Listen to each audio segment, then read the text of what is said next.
Di tengah padang pasir yang terik dan luas, berdirilah sebuah kerajaan megah yang dipimpin oleh raja yang dikenal sangat usil namun bijak, kadang-kadang, bernama Raja Jalaluddin Mustamir.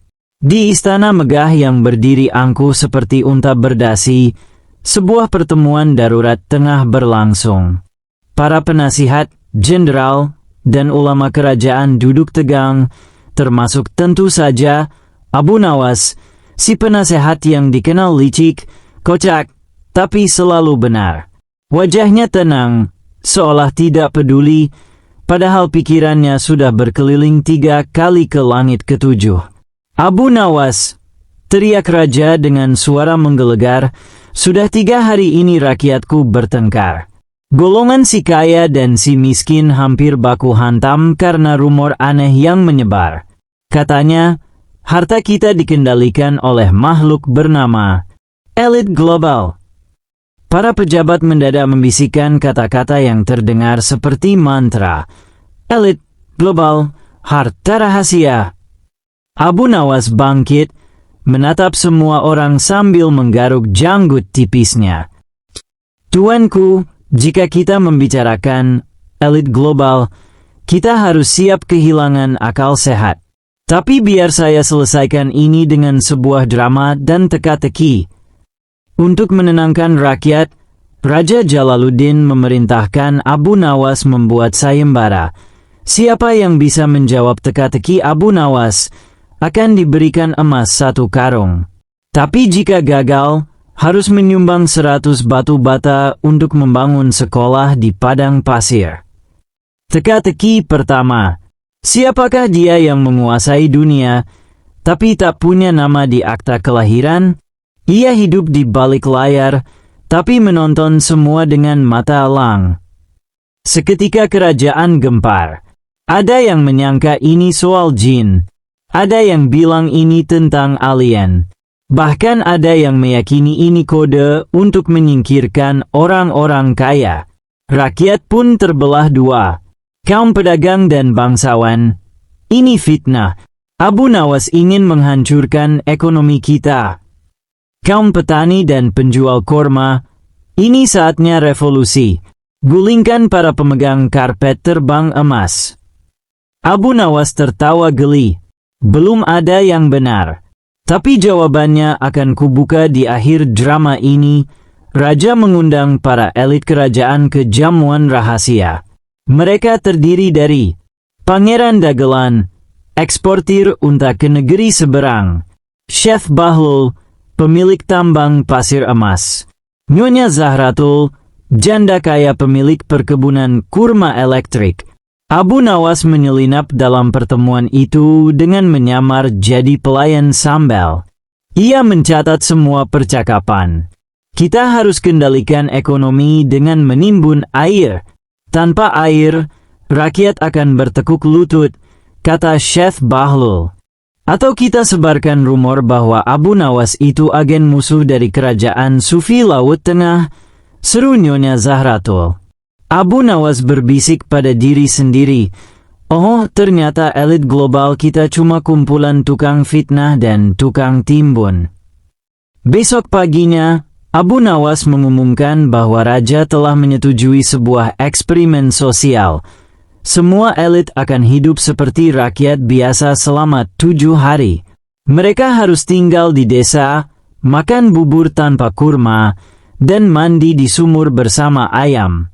Pangeran Dagelan jatuh pingsan saat melihat jamban umum. Chef Bahlul diserbu anak-anak karena dikira pemilik toko mainan. Nyonya Zahratul nyaris ditangkap karena tidak tahu cara menyalakan tungku. Rakyat tertawa. Konflik mulai mereda. Tapi teka-teki masih belum terjawab. Malam itu, saat semua tertidur, seekor burung hantu emas datang dan menyampaikan pesan dalam bahasa rahasia. Kepada Abu Nawas, hati-hati, elit global yang sesungguhnya sudah mendengar teka-teki MU. Mereka akan mengirim utusan besok. Abu Nawas menyiapkan jebakan berupa karpet yang jika diinjak, akan membuat orang terpental ke kolam aroma bawang. Keesokan harinya, datanglah sosok berjubah hitam. Ia tidak memiliki bayangan. Suaranya terdengar seperti ratusan orang berbicara sekaligus. Kau bermain api wahai Abu Nawas. Rahasia dunia bukan untuk bahan tertawaan. Abu Nawas menjawab dengan santai, justru karena terlalu serius, dunia menjadi lucu. Setelah sekian lama, Abu Nawas mengumpulkan semua orang di alun-alun. Jawaban dari teka-teki itu adalah, ketakutan yang kalian pelihara sendiri. Bukan elit global, bukan jin, tapi rasa takut yang kalian tanamkan dalam pikiran sendiri. Kalian percaya pada konspirasi, tapi lupa bahwa kerja keras, kebersamaan, dan akal sehatlah yang bisa menyelamatkan kerajaan ini. Semua terdiam, lalu tertawa. Tertawa panjang. Raja Jalaluddin meneteskan air mata sambil memeluk Abu Nawas. Kau memang gila, tapi kerajaan ini butuh kegilaanmu. Setelah hari itu, elit kerajaan dididik untuk lebih manusiawi. Rakyat diberi kebebasan bertanya, dan Abu Nawas membuat teater komedi keliling berjudul Elit Global Tersesat di Pasir Gurun. Dan sang utusan berjubah hitam, ia kini membuka kedai teh di pasar dan dikenal sebagai Om Bayangan yang suka membuat lelucon filosofis. Suatu pagi yang cerah di kerajaan Padang Pasir, raja yang terkenal gemar menguji kecerdikan Abu Nawas mendadak bangun dengan mimpi aneh. Ia bermimpi bahwa negeri tetangga sangat iri karena hujan hanya turun di kerajaannya, sementara negeri mereka kering kerontang. Saat matanya terbuka, ia langsung duduk dan memanggil seluruh menteri dengan satu perintah. Panggil Abu Nawas. Aku ingin dia mencuri hujan dari langit dan menjualnya ke kerajaan sebelah. Para menteri nyaris muntah menahan tawa. Tapi karena raja mereka adalah seorang dengan ego lebih tinggi dari menara istana, mereka hanya mengangguk dan segera berlari. Tak lama kemudian, Abu Nawas pun datang dengan wajah bingung. Wahai raja, apakah aku mendengar dengan telinga yang benar? Tuanku ingin aku mencuri hujan. Benar. Lihat, mereka iri pada tanah kita yang subur. Pergilah. Aku ingin 10 kendi hujan dan lembar kontrak perdagangan langit. Abu Nawas menggaruk kepala. Ini bukan perintah biasa. Ini perintah setengah gila, setengah kocak, dan sepenuhnya mustahil. Abu Nawas tidak menyerah. Ia pergi ke padang pasir membawa sebuah kendi emas warisan neneknya, sebuah payung bolong, seekor unta yang mudah menangis, dan satu sepeda yang ia modifikasi dengan roda dari wajan. Tujuannya membuat pabrik awan palsu. Ia mulai merekrut anak-anak desa. Kalian akan bantu saya memanggil hujan dengan cara paling ilmiah. Berteriak ke langit sambil memutar wajan. Anak-anak bersemangat. Mereka berteriak, "Hujan! Hujan! Turunlah! Kami ingin mandi dengan air emas." Orang-orang desa tertawa geli. Tapi ketika tiba-tiba awan hitam muncul dan tetes air jatuh, semuanya berubah jadi takjub. Itu Abu Nawas memang bukan manusia biasa. Ia bisa bikin langit menangis. Padahal, Abu Nawas hanya mengintip ramalan cuaca dari peramal tuli yang kebetulan benar kali ini, dengan kendi penuh air hujan yang sebenarnya ia isi dari sumur. Abu Nawas mendatangi raja negeri sebelah. "Tuan, saya bawa hujan berkualitas langit. 1 tetes bisa menyuburkan 1 ladang." Sang raja tetangga, penasaran, mencium kendi tersebut dan berkata, "Kenapa baunya seperti air timun?" Abu Nawas tersenyum lebar. "Itulah rahasia kerajaan kami. Hujan kami beraroma kesegaran, dan 1 paket air ini sudah termasuk bonus, payung bolong dan nyanyian pemanggil petir." Sang raja malah senang. Ia membeli semuanya. Bahkan ia mengadakan festival bertajuk Pesta Hujan Abu Nawas. Rakyat menari dengan kendi di kepala dan bernyanyi, "Hujan datang dari kendi emas." Saat Abu Nawas pulang, Raja Padang Pasir tersenyum puas, sampai ia mendengar berita bahwa Abu Nawas mengklaim dirinya sebagai Raja Hujan di negeri sebelah. Murka membara. "Abu Nawas, kau harus bayar. Aku titahkan, bawa bulan ke istana, atau kau akan kutaruh di sangkar burung raksasa." Abu Nawas tak terkejut. Ia mengangguk tenang, lalu berjalan keluar sambil membawa satu cermin besar. Suatu malam, Abu Nawas duduk dengan anak-anak desa yang memujanya. "Paman Abu Nawas, apa kau betulan bisa mencuri hujan?" Abu Nawas tertawa kecil. "Hujan adalah rahmat Tuhan. Aku hanya menunjukkan kepada kalian bahwa akal dan tekad bisa mengubah nasib. Bahkan kalau perintahnya sesulit mengambil bulan pun, pasti ada akal atau cermin. Jadi semua cuma trik? Bukan. Semuanya kebijaksanaan yang dibungkus tawa. Dunia ini terlalu berat kalau tidak dibikin ringan dengan senyum." Anak-anak pun mengangguk. Dan di kejauhan, langit mendung lagi. Hujan turun perlahan. Mereka menari lagi di bawahnya. Malam itu, Abu Nawas menghadap raja. "Tuanku, aku membawa bulan. Tapi bulan sangat pemalu, jadi ia bersembunyi dalam cermin ini. Lihat." Raja menunduk dan melihat pantulan bulan di cermin. "Wahai langit, aku benar-benar memiliki bulan sekarang. Aku lebih kuat dari dewa hujan." Abu Nawas menunduk penuh hormat dan menahan tawa sampai perutnya kram. Tak lama, berita tentang penjual hujan dan pencuri bulan tersebar hingga ke negeri para penyihir. Pemimpin mereka, dukun sakti tak beraturan, merasa tersaingi. Ia mengirim utusan untuk menantang Abu Nawas dalam duel ilmu. "Jika kau benar cerdik, Abu Nawas, tangkap angin dalam karung dan jadikan ia pengawalmu." Abu Nawas malah tersenyum lebar. Ia pergi ke padang luas, membawa karung kosong, lalu kembali dan berkata, "Selesai. Angin sudah di dalam sini.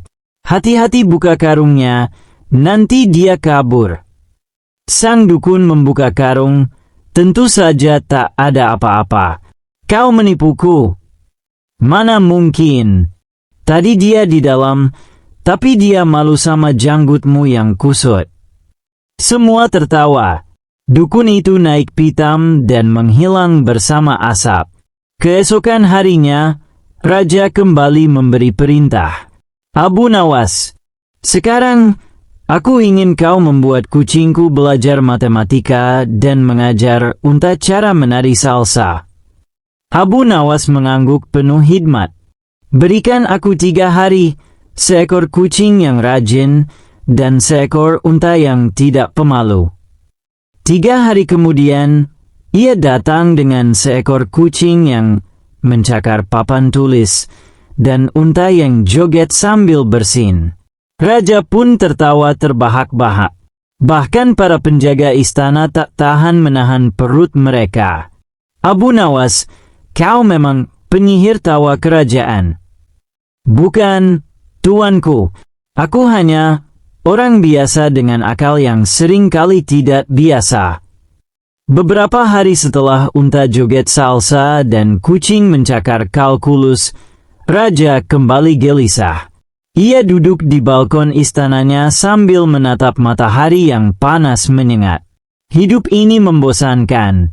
Panas, kering, tak ada yang bisa ditanam selain kaktus. Tiba-tiba, ide gilanya muncul. "Panggil Abu Nawas. Aku ingin dia menanam matahari di taman istana, biar kita bisa memanen cahaya setiap hari." Para menteri yang mendengar hanya bisa terdiam sambil menyembunyikan wajah di balik gulungan laporan. Ini sudah kelewatan. Tapi Abu Nawas, dia justru datang sambil membawa ember dan kipas angin. Di depan raja, Abu Nawas memberi hormat dan berkata, "Wahai tuanku yang bersinar lebih terang dari mentari, izinkan hamba menyusun kebun matahari istana. Tapi izinkan pula hamba bertanya, ingin memanen cahayanya dalam bentuk apa? Lembaran, cairan, atau gelas cahaya?" Raja berseru. Gelas cahaya terdengar menyegarkan. Seperti air kelapa, tapi hangat. Abu Nawas langsung menuju pasar dan memesan 1000 gelas bening, lalu pergi ke padang pasir dan mulai menggali. "Kalian semua lihat, aku akan menanam mentari siang ini." Penduduk berkumpul. Mereka membawa tikar, bekal, bahkan ada yang membuka kedai es sirup. Abu Nawas kemudian menanam cermin-cermin kecil ke dalam pasir menghadap ke arah matahari. Setiap sore, ia kumpulkan panas dari pasir dalam kendi tanah liat dan berkata, "Inilah sari mentari. Gunakan untuk menghangatkan tubuh, menyembuhkan sendi, dan menghilangkan kesepian." Rakyat pun ramai-ramai membeli sari matahari itu, dan raja dibuat tercengang. Kabar bahwa Abu Nawas bisa memanen cahaya tersebar ke seluruh penjuru. Seorang ilmuwan dari negeri pelangi datang dengan misi mengungkap rahasia. Namanya Profesor Pancarana, lengkap dengan jas laboratorium warna-warni dan topi berbentuk prisma. "Saya ingin tahu metode ilmiah Anda, Tuan Abu Nawas. Bagaimana Anda menangkap foton matahari?" Abu Nawas menjawab dengan serius, dengan senyum dan semangat. "Cahaya hanya datang kepada mereka yang tersenyum dan membuka hati." Profesor terdiam, lalu menulis catatan. Penemuan baru. Abu Nawas menemukan teori senyum kuantum. Saking terkenalnya Abu Nawas, bahkan para bangsawan dari negeri lain datang untuk selfie di depan Taman Matahari. Raja merasa tak penting lagi. "Abu Nawas, kau terlalu terkenal. Sekarang aku beri perintah baru. Bawa aku suara dari tempat paling sunyi di dunia. Aku ingin mendengar keheningan itu." Abu Nawas tersenyum dan berkata, "Tuanku, hamba perlu waktu 3 hari dan seekor tikus tuli." Abu Nawas menuju gua sunyi di ujung barat kerajaan. Ia duduk diam di sana selama 3 hari, ditemani seekor tikus yang tak bisa mendengar apapun. Setelah itu, ia kembali ke istana dan menyerahkan sebuah botol kosong kepada raja. "Inilah suara keheningan.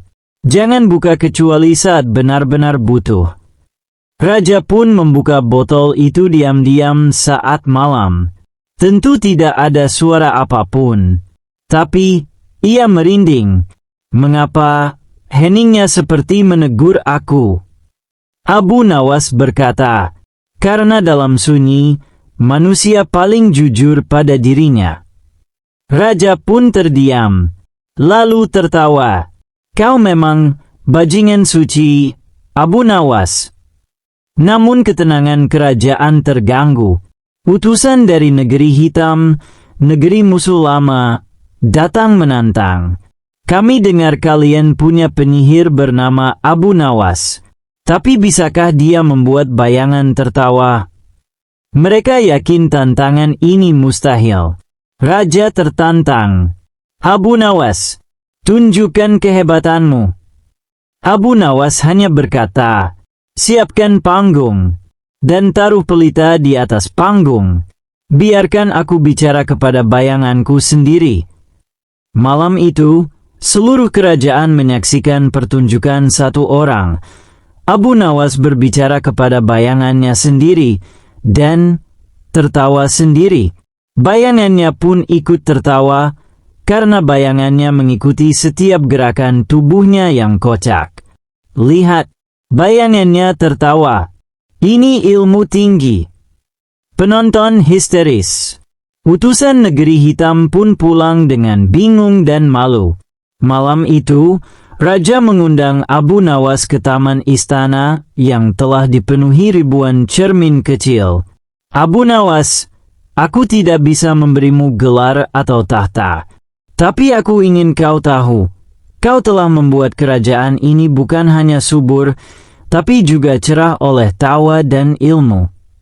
Abu Nawas menatap langit dan menjawab, Tuanku, manusia bisa menanam banyak hal.